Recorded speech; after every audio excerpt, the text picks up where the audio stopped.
नमस्कार, झारखंड उदय के YouTube channel में आप सभी का स्वागत है।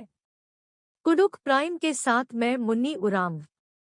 झारखंड की राजधानी रांची मोरहाबादी में हेमंत सोरेन की गिरफ्तारी के विरोध में लाखों की संख्या में एकजुट हुए आदिवासी समुदाय के लोगों का यह वीडियो कह रहा है कि हम आज भी एक हैं।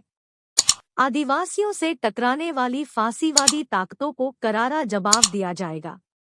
दरअसल यह स्थिति झारखंड में आदिवासी सरकार को गिराने की साजिश करने के बाद सभी आदिवासी संगठनों ने एकत्रित होकर यह उन आरएसएस और बीजेपी को यह स्पष्ट संदेश दे दिया है। आने वाले समय में आदिवासी खुद फसीवादी ताकत से लड़ने के लिए सक्षम है। आपको बताते चले कि झारखंड राज्य में 40 से 45% आबादी आदिवासियों की है। राज्य में सरकार बनाने के लिए स्पष्ट बहुमत देने के लिए 45% आबादी काफी होती है। यूँ कहा जाए तो बिना आदिवासी के समर्थन से कोई भी पार्टी अपनी सरकार नहीं बना पाती है। इसलिए राजनीतिक पार्टी हमेशा आदिवासियों का इस्तेमाल करती आ रही है। परंतु आज़ादी के 70 साल के पश्चात हाल के वर्षों में आदिवासी में जिस तरह से जागरूकता आई है, यह सोचने वाली और आने वाले भविष्य को एक सुखद संदेश, सुनहरा भविष्य प्रदान करेगी। आप जितना किसी को आप सताते हैं, वह उतना ही एक मजबूत रूप से उभर कर आते हैं। यह भीड़ मोरहाबादी में आदिवासी एकता मंच की रैली है। इससे आप देखकर स्पष्ट अनुमान लगा सकते हैं कि आदिवासी ना तो किसी के सामने झुका है, ना किसी के सामने झुकेगा।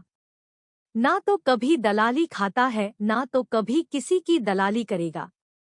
आदिवासी एकता मंच के संयोजक केंद्रीय सरना समिति के अध्यक्ष श्री अजय तिर्की ने इस संदर्भ में बताया, तोड़ने का जो षड्यंत्र हो रहा है उसके मुंह में तमाचा होगा और ये रैली क्यों कर रहे हैं इसको जानने समझने की जरूरत है। जिस प्रकार से मणिपुर में हमारे बहनों को, माताओं को नंगे कर घुमाया जा रहा है उसके खिलाफ है। मध्य प्रदेश में आदिवासी पर पेशाब किया जाता है बीजेपी के द्वारा, उसके खिलाफ है। और छत्तीसगढ़ में बीजेपी की सरकार के द्वारा जिस तरह से वहाँ पर जंगलों को काटा जा रहा है, हसदेव जंगल, ये जंगल प्राकृतिक है, हमारा आदिवासी का प्राकृतिक है, जो सभी जातीय धर्मों का ऑक्सीजन देते हैं, चाहे हिंदू हो, मुस्लिम हो, सिख हो, ईसाई हो, जैन हो, बौद्ध हो, सभी को ये ऑक्सीजन देती है। उस जंगल को काटा जा रहा है उसके खिलाफ है। और मैं बताना चाहता हूँ तमाम आदिवासी मुद्दों के साथ में सरना कोड की जैसे मुद्दा है।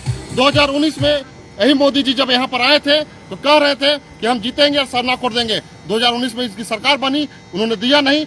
इसी प्रकार से तमाम मुद्दों के साथ में ये ईडी के द्वारा, जिस तरह से आप जान रहे होंगे, ईडी के द्वारा भी हमारे माननीय मुख्यमंत्री हेमंत सोरेन को जो परेशान किया जा रहा है उसके खिलाफ भी ये है। इसी लेकर के आदिवासी एकता रैली का आयोजन किया गया। हम तमाम आदिवासी अगुवाओं और सामाजिक धार्मिक संगठनों से अपील करेंगे कि आप लोग 12 बजे तक इस मोरहाबादी मैदान में पहुंचे और आदिवासी एकता का परिचय दें। जय झारखंड, जय हिंद। आज जो हमारे मोरहाबादी मैदान में जो आदिवासी एकता महारैली का जो आयोजन हुआ है, ये मुख्य कारण हमारा जो आदिवासी मूलवासी शोषण के खिलाफ पूरा देश भर में संविधान के विरुद्ध जो खिलवाड़ किया जा रहा है, और हमारे आदिवासी मूलवासी झारखंड सहित पूरे देश में जो इस केंद्र की सरकार ने जो इस तरह की जो संविधान के खिलाफ जो खिलवाड़ किया जा रहा है, और मणिपुर में देख रहे हैं, छत्तीसगढ़ में देख रहे हैं कि किस तरह का वहाँ शोषण भी जो सरकार है वो काम कर रही है। हम आदिवासी संगठन अभी जागे और हम लोग मिलजुल कर इस सरकार के खिलाफ हम लोग अपना एकता का परिचय दें। जय झारखंड, जय जोहार।